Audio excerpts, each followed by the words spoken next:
I want to bring in Congressman Tom Price, Republican from Georgia. Thanks so much for being here. Jake. So you heard Mitt Romney just then. He is reflecting the view of a lot of Republicans, including many in the Senate, who say this is going to hurt the Republican Party. The American people are going to blame you. Well, I think that's not true. As a matter of fact, I think the American people will brush everybody with the same stroke. This isn't the way Washington ought to work.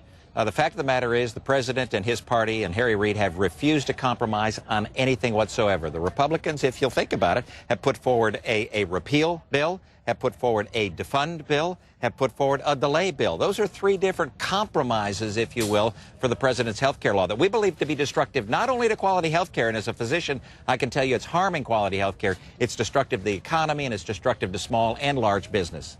Why is it a compromise for the funding of the government to be allowed to go forward? Why is that you conceding something? Isn't that just how this is supposed to work? Look, the president has said himself, in fact, he has used his unilateral authority, according to him, we believe some of it's overstretched, to delay or defund fully a fourth of the law already. We think it's simply fair. He delayed the employer mandate. Employer mandate, delayed the caps.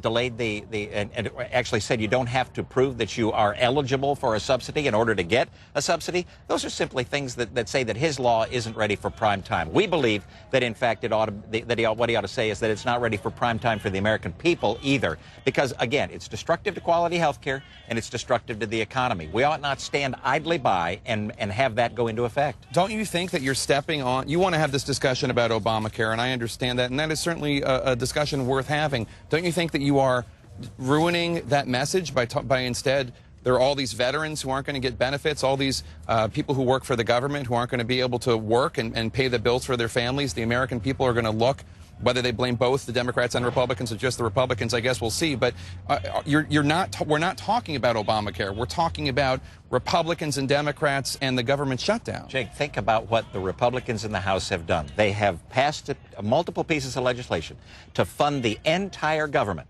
with the exception of a very small portion that the vast majority of the American people believe ought not go into effect. That's what the House Republicans have done. I don't know where you get that. I mean, the last poll I saw had 54% of the American people opposing Obamacare, but 16% of them thought it wasn't liberal enough. So you can go back and forth on how many, the percentage of the American people that are opposed to it. Let me ask you about a clean bill, because that's what the Senate Democrats are saying. Give us a clean bill, just fund the government for a few months without any of this Obamacare stuff, without the defunding or delaying extraneous material. The Speaker, John Boehner, said, no way, you guys aren't going to do that. Aren't there enough votes, though, in the House to have a clean bill? So. I don't believe so. In fact, I think what the House of Representatives, in representing their districts, is saying clearly that we need to fund the entire federal government. There's no doubt about it. But we need to make certain that we modify, at least minimally, the law that the American people do not desire to go into effect. Look, the president, again, has said to large business, you don't have to comply with this law for the next year. For a year. A year extension. We ought to say the same thing to every single American. If you're going to give it to business, it's only fair to give it to the American people. There is another new poll from CNN. 69% of Americans say congressional Republicans are acting like spoiled children. Only 1 in 4 say they're acting like responsible adults. The numbers are not as bad for Democrats or for President Obama. Doesn't that indicate that this is hurting your party? Look, what's hurting our party, what's hurting our body politic, what's hurting the democracy that we have is that individuals in this town refuse to get together and compromise. And the president has not come to the table to compromise. Harry Reid has not come to the table to compromise. This isn't something for them to... This is a government spending bill. This is funding the government. Just like the debt ceiling is, as you know, this is about just America paying its bills. These aren't debates over health care or budgets coming in the future. This is...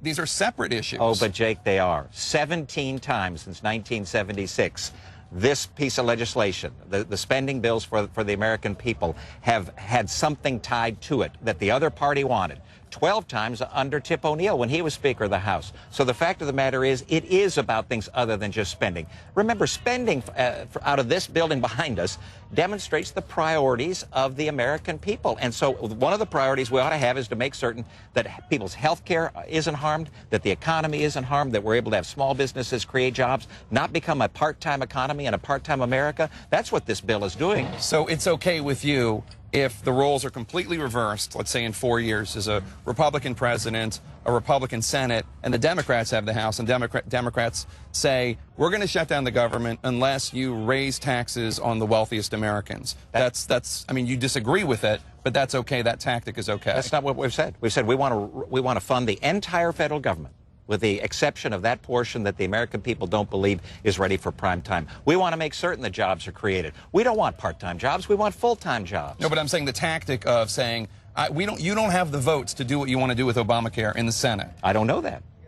You don't? No, I don't know that. You have 67 votes to delay or defund Obamacare? Because that's what you would need to override President Obama's veto. You need 60. It's a dynamic process. I believe hopefully the president will wake up and say, I guess I better represent the American people. The president himself has taken fully a third of his signal piece of legislation and said it's not ready for prime time. He's told employers, don't worry about it. It's not anything you have to worry about. Why don't we do that same thing for the American people? Congressman, what do you say to your critics who say that House Republicans are acting as if they're in an alternative universe where Mitt Romney won and Republicans control the Senate? You're trying to pass things that the president, who was reelected last November, opposes, and who the Democrats in the Senate, who have the majority, oppose. 22 Democrats in the United States House of Representatives voted for a one-year delay of the individual mandate. 35 voted for a one-year delay of the employer mandate. This is a bipartisan issue. That's the House. I just talked about the Senate and the White House, though.